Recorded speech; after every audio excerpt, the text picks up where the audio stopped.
ভাবুন তো, আপনি দাঁড়িয়ে আছেন স্পেনের দক্ষিণে, ইউরোপের শেষ প্রান্তে, আর ওপারে কেবল ১৪ কিলোমিটার দূরে আফ্রিকার মরক্কো। দূর থেকে দেখা যাচ্ছে বাহাল শহর, মানুষ, সব কিছু। কিন্তু অবাক করা ব্যাপারটা কি জানেন? এই দুটো মহাদেশ, ইউরোপ আর আফ্রিকা, এত কাছে থেকেও আজ পর্যন্ত একটা সেতু বা টানেল দিয়ে কেউ একে অপরকে ছুঁতে পারেনি। আমাদের প্রতিবেশী দেশ চীন সমুদ্রের ওপর দিয়ে হাজার কিলোমিটার সেতু বানিয়ে ফেলেছে। ইংল্যান্ড আর ফ্রান্সের মধ্যে আছে চ্যানেল টানেল। জাপানে আছে সমুদ্রতলের গভীর সুড়ঙ্গ। তাহলে ইউরোপ আর আফ্রিকার মাঝখানে এই ১৪ কিলোমিটার পেরোনো কেন অসম্ভব? আজকের ভিডিওতে আমরা জানব সেই অজানা গল্প। শুধু ভৌগোলিক নয়, এর পেছনে আছে ইতিহাস, রাজনীতি, প্রকৃতির ভয়ঙ্কর শক্তি আর মানুষের সীমাবদ্ধতা। তাই ভিডিওটা একদম শেষ পর্যন্ত দেখুন, কারণ আপনি যা জানেন তার বাইরে এক বিশাল জগৎ অপেক্ষা করছে জিব্রাল্টার প্রণালীর ঠিক মাঝখানে। জিব্রাল্টার প্রণালী পৃথিবীর মানচিত্রে এক বিশেষ জায়গা। এটা এমন এক সরু জলপথ যা ইউরোপের দক্ষিণে স্পেন আর আফ্রিকার উত্তরে মরক্কোকে আলাদা করে রেখেছে। এটাই সেই জায়গা যেখানে আটলান্টিক মহাসাগরের বিশাল জলরাশি এসে মিশে যায় ভূমধ্যসাগরে। এই প্রণালীর দৈর্ঘ্য প্রায় ৫৭ কিলোমিটার, আর সবচেয়ে সরু অংশের প্রস্থ হল মাত্র ১৩ কিলোমিটার। মানে পরিষ্কার দিনে আপনি এক মহাদেশ থেকে দাঁড়িয়ে অন্য মহাদেশের গাছপালা, বিল্ডিং সব কিছু দেখতে পারবেন। তবে যতটা সরু ততটাই গভীর। এর গড় গভীরতা প্রায় ১২০০ ফুট, আর কিছু কিছু জায়গায় তো ৩০০০ ফুটেরও বেশি, যা সমুদ্রের নিচে বিশাল খাত তৈরি করেছে। কিন্তু এখানেই রয়েছে সবচেয়ে বড় সমস্যা। জিব্রাল্টার প্রণালীতে দুটি বিপরীত সাগর স্রোত কাজ করে। একটা স্রোত পানির উপরিভাগ দিয়ে পূর্ব দিকে যায়, আর অন্যটা সমুদ্রের নিচ দিয়ে পশ্চিম দিকে বয়ে যায়। ফলে পানির নিচে এতটাই চাপ সৃষ্টি হয় যে কোনো স্থায়ী স্থাপনা বানানো মানেই প্রকৃতির সঙ্গে যুদ্ধ করা। আর তার সঙ্গে আছে ভূমিকম্পের ভয়, কারণ এখানেই মিলে গেছে পৃথিবীর আফ্রিকান ও ইউরেশিয়ান টেকটনিক প্লেট। অর্থাৎ এই অঞ্চলে বড় ধরনের কম্পন বা সুনামি হওয়ার আশঙ্কা সবচেয়ে বেশি। এটি এমন এক জলপথ যেখান দিয়ে প্রতিদিন গড়ে ৩০০টিরও বেশি জাহাজ যাতায়াত করে। এই জিব্রাল্টার প্রণালী পৃথিবীর অন্যতম ব্যস্ততম নৌবাণিজ্য পথ। এখান দিয়ে যায় তেলবাহী ট্যাঙ্কার, গ্যাস শিপ এবং কার্গো জাহাজ, যেগুলো ইউরোপ, আফ্রিকা, এমনকি এশিয়ার দেশগুলোর সাথে অর্থনৈতিক সম্পর্ক বজায় রাখে। জিব্রাল্টার প্রণালীকে অনেকেই বলেন ভূমধ্যসাগরের প্রবেশদ্বার। এই প্রণালী যার দখলে থাকবে সে চাইলেই ভূমধ্যসাগরের বাণিজ্য প্রায় পুরোপুরি নিয়ন্ত্রণ করতে পারবে। এ কারণেই ইতিহাস জুড়ে এই অঞ্চলকে রাজনৈতিক ও সামরিকভাবে অত্যন্ত সংবেদনশীল ধরা হয়। স্পেন, মরক্কো, ব্রিটেন, ৩ দেশই এই জায়গাটাকে নিজেদের স্ট্র্যাটেজিক মানচিত্রে রাখে সব সময়। এমনকি আজ পর্যন্ত জিব্রাল্টার দ্বীপে ব্রিটিশ নেভির একটি শক্তিশালী ঘাঁটি রয়েছে, যেখান থেকে ২৪ ঘণ্টা ভূমধ্যসাগরের বাণিজ্য নজরে রাখা হয়। অর্থনৈতিক দিক থেকে যদি ভাবেন, ইউরোপ আফ্রিকার সংযোগ হলে ব্যবসার সম্ভাবনা আরও বেড়ে যাবে।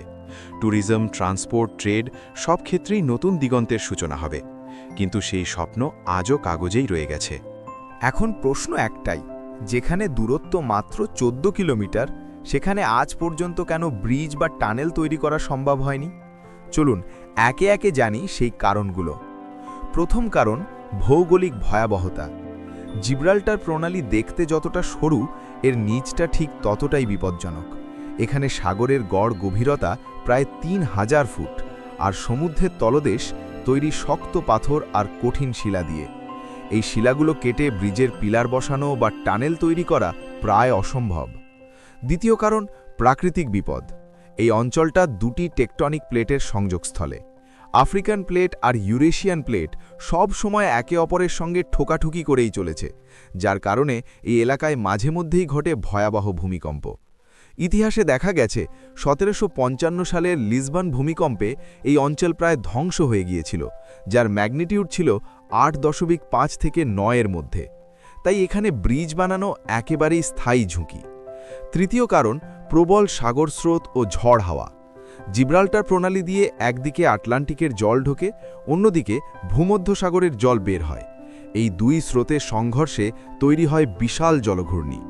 বছরের অর্ধেক সময় এই অঞ্চলে সাগর এতটাই উত্তাল থাকে যে ব্রিজ তো দূরের কথা, সেখানে নৌকা চালানো বিপজ্জনক হয়ে পড়ে। চতুর্থ কারণ, অর্থনৈতিক ব্যয়। এই অঞ্চলে ব্রিজ তৈরি করতে হলে খরচ হবে কমপক্ষে $৬০ থেকে $৭০ বিলিয়ন। স্পেন আর মরক্কো দুই দেশই অর্থনৈতিক দিক থেকে এত বড় প্রজেক্টে এখনও হাত দিতে সাহস দেখায়নি। আর পঞ্চম কারণ রাজনৈতিক জটিলতা। স্পেন আর মরক্কোর মধ্যে সম্পর্ক সব সময় একটু ঠান্ডা গরম। দুটি দেশই কিছু সীমান্ত এলাকা নিয়ে এখনও রাজনৈতিক টানাপড়নে আছে। এমন পরিস্থিতিতে যৌথভাবে একটা ব্রিজ প্রকল্প শুরু করা কেউই চায় না। সব শেষে আছে বাস্তব প্রয়োজনের অভাব। আজও প্রতিদিন এই দুই দেশ থেকে ফেরি সার্ভিস চলে প্রতি ৩০ মিনিটে একবার। খরচ কম, সময়ও কম, তাই মানুষ যেমন অভ্যস্ত হয়ে গেছে, সরকারও আর নতুন ঝুঁকি নিতে চায় না। জিব্রাল্টার প্রণালী পার করার স্বপ্ন কিন্তু একদিনের নয়। এই ধারণা এসেছে বহু আগেই। প্রায় ১ শতাব্দী আগ থেকেই মানুষ চেষ্টা করে যাচ্ছে দুটো মহাদেশকে এক সেতু বা টানেলে যুক্ত করতে। সবচেয়ে পুরনো পরিকল্পনা আসে ১৯৩০ সালে। তখন স্পেনের এক প্রকৌশলী প্রথম প্রস্তাব দেন একটা ভূগর্ভস্থ টানেল বানানোর, যা ইউরোপ আর আফ্রিকাকে যুক্ত করবে। কিন্তু সেই সময়ের প্রযুক্তি এত উন্নত ছিল না, তাই প্রকল্পটা কাগজেই আটকে যায়। এরপর আসে ১৯৭০-এর দশক। তখন স্পেন আর মরক্কো মিলে একটা যৌথ গবেষণা শুরু করে। তারা প্রাথমিকভাবে পরিকল্পনা করে ৩৮ কিলোমিটার লম্বা টানেল, যার মধ্যে প্রায় ২৭ কিলোমিটার থাকবে সাগরের নিচে। তখন তারা আশা করেছিল এই টানেল হবে ইউরোপ থেকে আফ্রিকার প্রথম স্থায়ী সংযোগ। কিন্তু বাস্তব যখন সামনে আসে, তখন স্বপ্নটা হোঁচট খেয়ে যায়।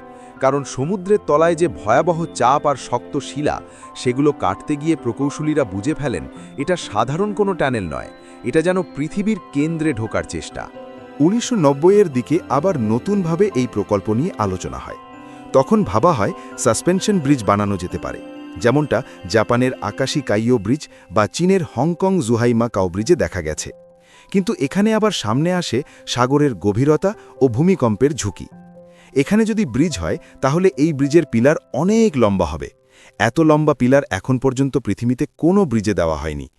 এরপর ২০০০ সালের পর আবারও উঠে আসে মেগা প্রজেক্ট পরিকল্পনা ও নতুন টেকনোলজি, টানেল বোরিং মেশিন। এমনকি জাপানি ইঞ্জিনিয়ারদের সহায়তা নেওয়ার কথা ওঠে। কিন্তু প্রতিবারই শেষ পর্যন্ত সব থেমে যায় অর্থের অভাবে আর ভূগোলের নিষ্ঠুর বাস্তবতায়। এই কারণে জিব্রাল্টার প্রণালী এখনও হয়ে আছে একটা অপূর্ণ স্বপ্নের প্রতীক, যেখানে প্রকৌশল আর প্রকৃতি একে অপরের সঙ্গে লড়াই করছে শত বছর ধরে। আজও জিব্রাল্টার প্রণালী পৃথিবীর সবচেয়ে রহস্যময় সীমান্তগুলোর মধ্যে একটি। এখান দিয়ে প্রতিদিন হাজার হাজার জাহাজ যাতায়াত করে, কিন্তু একটিও গাড়ি বা ট্রেন এখনও এই দুই মহাদেশের মাঝে সরাসরি চলাচল করতে পারে না। তবে সাম্প্রতিক বছরগুলোতে আবারও নতুন আশা দেখা দিয়েছে।